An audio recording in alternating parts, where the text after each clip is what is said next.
Bonjour à tous, bienvenue sur ma chaîne. Aujourd'hui, je vous fais une vidéo sur comment choisir son agenda pour l'année prochaine.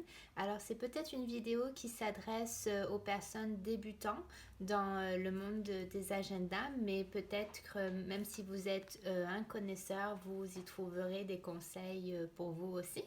Donc, j'ai réuni quelques questions qui vont vous aider en fait à y voir plus clair et vous aider à choisir votre agenda.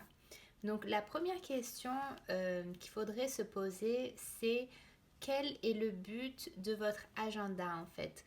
Pourquoi est-ce que vous en voulez un et qu'est-ce que vous voulez que cet agenda accomplisse pour vous? Alors, ça peut être un agenda pour votre travail parce que vous avez beaucoup de tâches à faire dans votre travail et que vous voulez garder un carnet séparé pour ça. Ou ça peut être juste un petit agenda d'une taille plus petite que vous gardez dans votre sac qui vous permettent en fait de juste inscrire des rendez-vous lorsque vous êtes à l'extérieur ou des petites notes mémo. Alors, en fait, cette question va vous aider à y voir plus clair dans quel format est-ce que vous voulez investir. Parce qu'il y a plein d'agendas différents. Il y a des agendas qui viennent avec une vue du mois. Je vais vous montrer par exemple celui-ci. Donc, voilà par exemple une vue du mois. Si pour vous, par exemple, vous pensez que c'est suffisant parce que vous voulez juste noter des rendez-vous, ben une vue du mois, c'est super pratique pour ça parce qu'en plus, comme ça, vous avez une vue globale. Ou si vous voulez quelque chose de plus en détail, vous pouvez prendre quelque chose, un agenda hebdomadaire où vous avez toute la semaine ici. Ou si vous voulez aller vraiment encore plus en détail, il y a aussi des agendas où vous avez des jours journaliers. Donc là, une page carrément pour une journée. Donc ça dépend dans quel détail vous voulez planifier en fait votre journée. Une autre question à vous poser, c'est est-ce que vous voulez que votre agenda soit assez petit pour pouvoir l'emporter partout ou est-ce que vous voulez que votre agenda reste tout simplement à la maison, à votre bureau? Parce que si c'est le cas, un format bureau, ce serait un format A5 comme celui-ci en fait. Et c'est la taille que moi je recommande lorsque vous voulez garder votre agenda à la maison ou sur votre bureau parce qu'admettons vous travaillez de la maison parce que c'est un agenda qui vous permet d'inscrire beaucoup de choses parce qu'il est grand mais par contre il est un peu trop gros pour apporter dans votre sac à main. Donc si vous voulez quelque chose plus pour pratique pour avoir dans votre sac à main, je vous conseille les formats personnels en fait. J'en ai pas avec moi, mais ce sont un format plus petit ou des formats même pocket qui sont vraiment tout petits. Ici, des formats qui se portent bien avec vous dans votre sac. J'ai le Hobonichi Wix.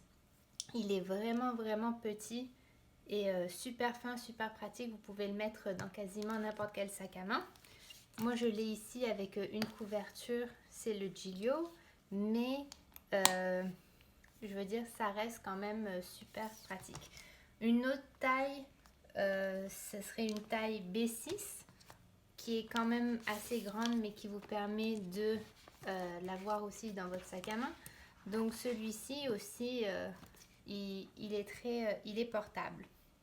Donc, une troisième question que vous devez vous poser pour choisir votre agenda, c'est quelle structure vous voulez en fait à votre agenda. Est-ce que vous voulez quelque chose, un agenda déjà daté avec donc les dates prédéterminées pour l'année ou quelque chose d'un peu plus souple qui vous permette en fait non seulement d'avoir un calendrier mais aussi d'y inscrire des sections.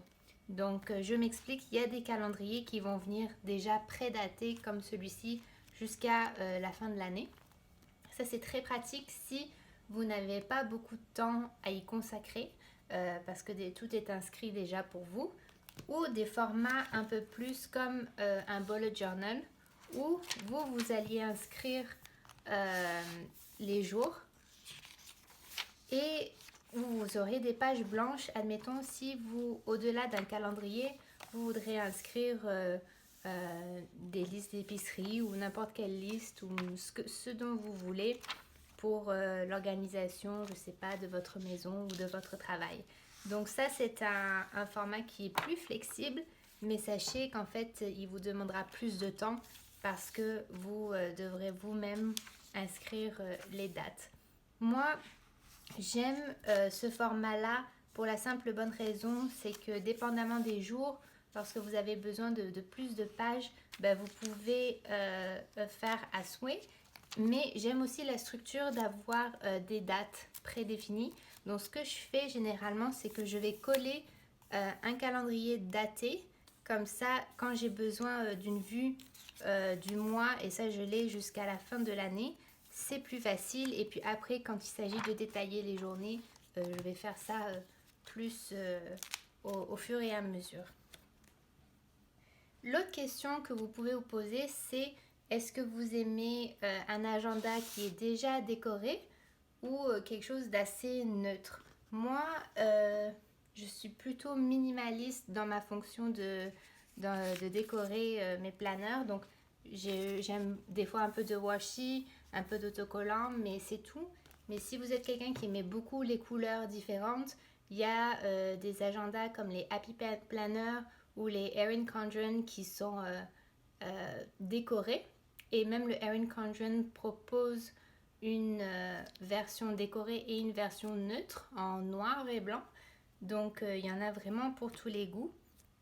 Donc ça, c'est quelque chose que vous voulez peut-être regarder. Et puis la dernière question aussi que peut-être vous voulez vous poser, c'est finalement, est-ce que vous êtes plutôt papier ou digital tout simplement? Parce que moi, j'adore avoir du papier, papier stylo, c'est comme ça que je fonctionne.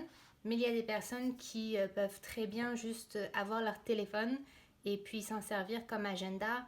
À un moment, j'utilisais Google Calendar et puis je dois dire que c'est quand même pratique parce que vous avez souvent votre téléphone avec vous tout le temps.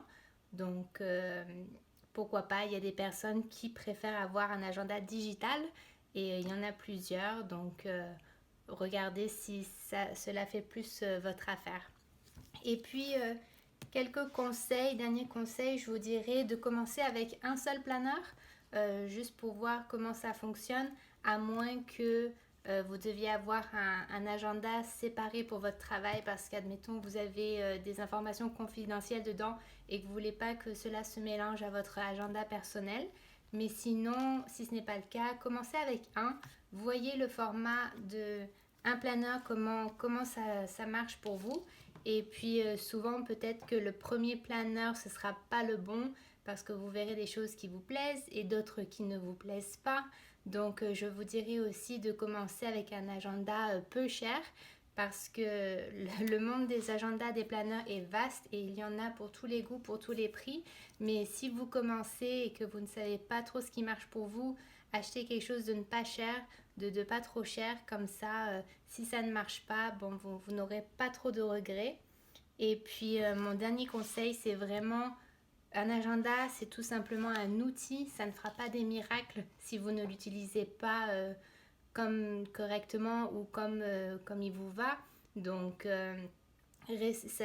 ça demande du travail et puis un temps d'adaptation à l'organisation.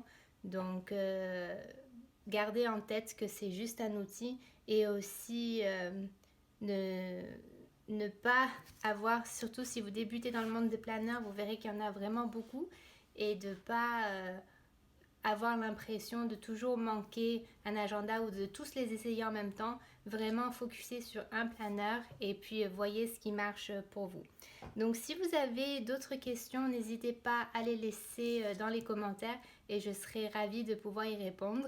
Et si vous voulez ne pas louper d'autres vidéos, n'hésitez pas à vous abonner à ma chaîne. Merci, à bientôt. Bye.